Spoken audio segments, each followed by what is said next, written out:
Okay. Now I can see that what we're dealing with here. See who else is here. Okay, so this is a park in the higher end neighborhood in which I had a park about 15 minutes away.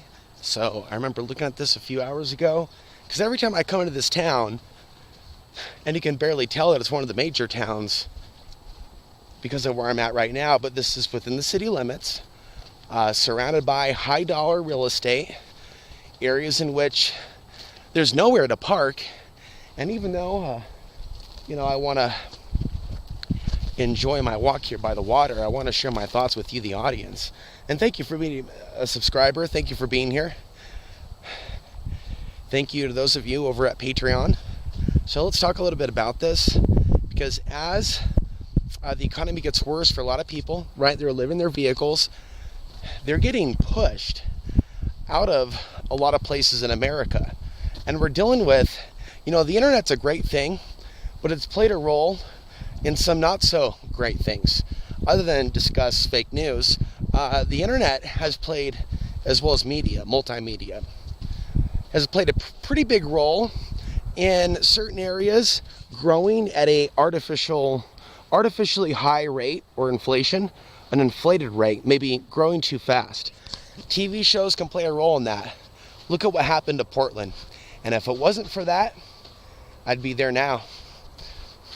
There are some natural areas like this right outside Portland, but you feel that pollution, even in those wildlife refuges. But there are those, that's the beauty of those places like that. In cities like Portland, and even Alamosa has one, to see what its natural state is. These natural wetlands, even if they're surrounded by concrete and buildings. We'll take a look here. You're only getting a glimpse, and you're barely able to hear the highway. Also, one of the shops that I was at today, I was talking with the lady that worked there about my observations of the have and have-nots. Some of these natural areas have a lot of people that are really suffering because of the ordinance that says that they can't park near these places. It's basically been designated with those with the money, honey, and there's a lot of people fleeing California that are able to pay $2,000 a month. They don't see that as unreasonable. Something like $1,200 a month is a steal to a lot of people.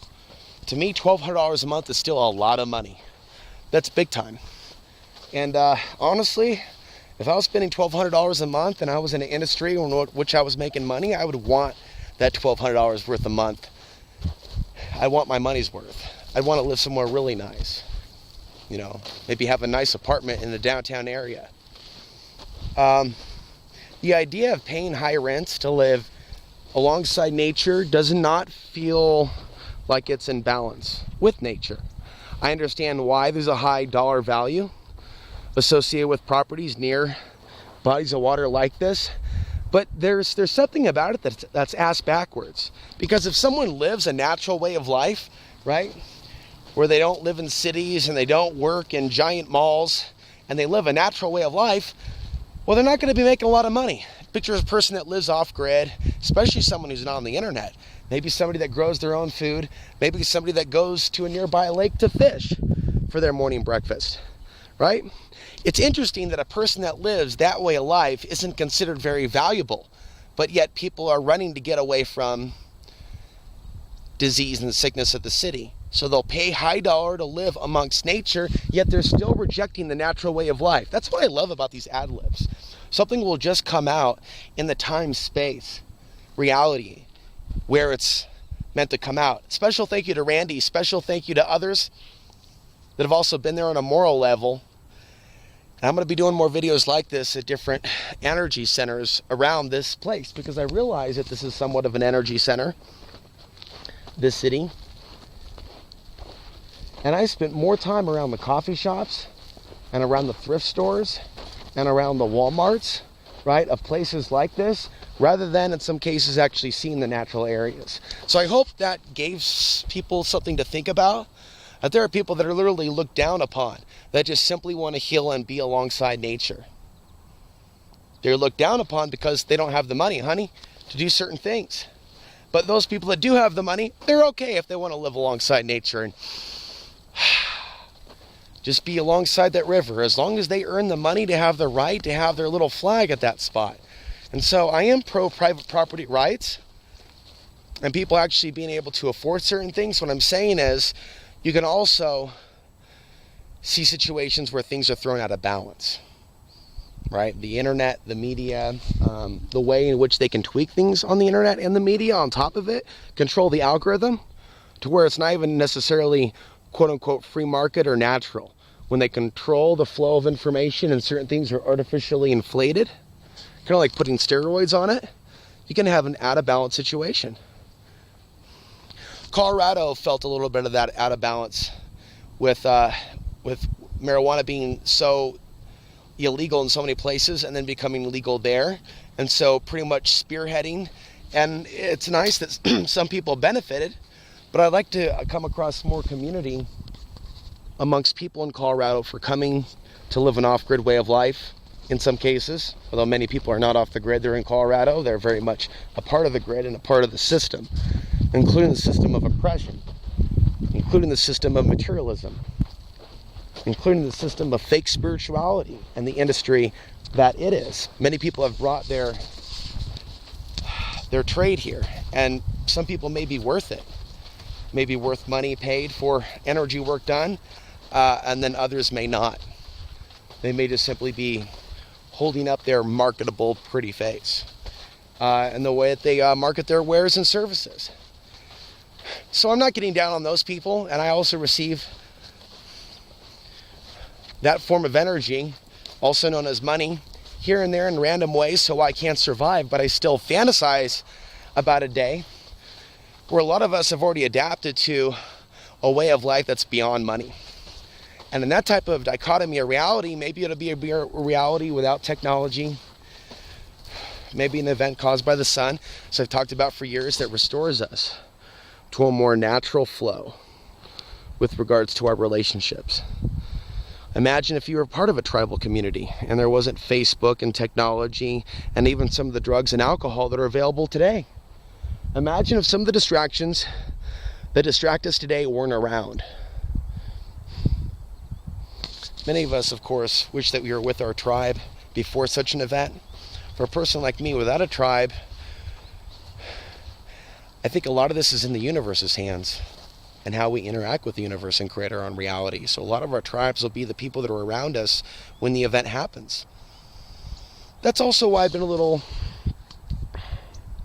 discontent at the moment where I am now, because that's a difficult tribal structure as it is. The current dominant belief systems held by those that are closest to me, the people that live closest to me in my area. That's a difficult crowd to win over.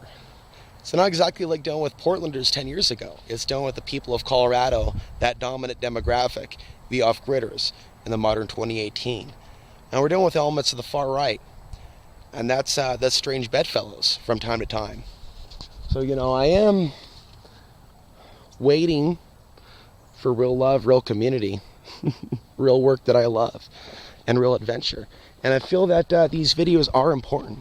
It doesn't matter that the channel has been demonetized. There's something special about the thoughts that I've shared with you from these different places that I've come to visit. Different periods. I'm not a big time hiker. I don't like to go for miles and miles and miles, but I like to visit various natural areas, whether it be an urban area or rural, and share with you the idea that's on my mind. All the different lakes that I visited, all the different bodies of water. And many of those places, I never got a chance to really camp near the lake or spend much time near the lake, because again, some of these beautiful natural areas are inexpensive areas. Where paying to park is a part of the matrix. And I'll tell you what, folks, I avoid that matrix. I'm a good 20-minute walk away from my car because there's no parking at this wildlife refuge. But I do accept that, and I looked at that as, again, another sign that there might be something really beautiful about this natural area, even if it's got that out of balance. The out of balance is the have and have-nots. The idea that some of these areas in our society is growing at such a rapid rate. Well, I'm not a fan of the quote-unquote elite plan for depopulation. I just simply want to live a simple way of life in rural America and not be in such close proximity to people with so many problems. That's what brought me here.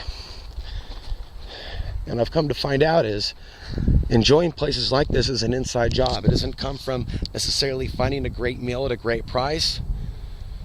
It doesn't necessarily come with finding a new career. It doesn't necessarily come with the modern things, or the things that people come to expect and assume. It's a different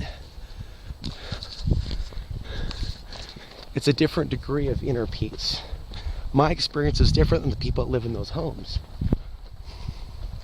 It's very different. And there may be something that somebody else is getting materially from this world that I'm not, but maybe there's something that their soul is missing. They may have it all. They may have a beautiful dining room. They may enjoy their significant other and physical things. But the question is there something that they're missing?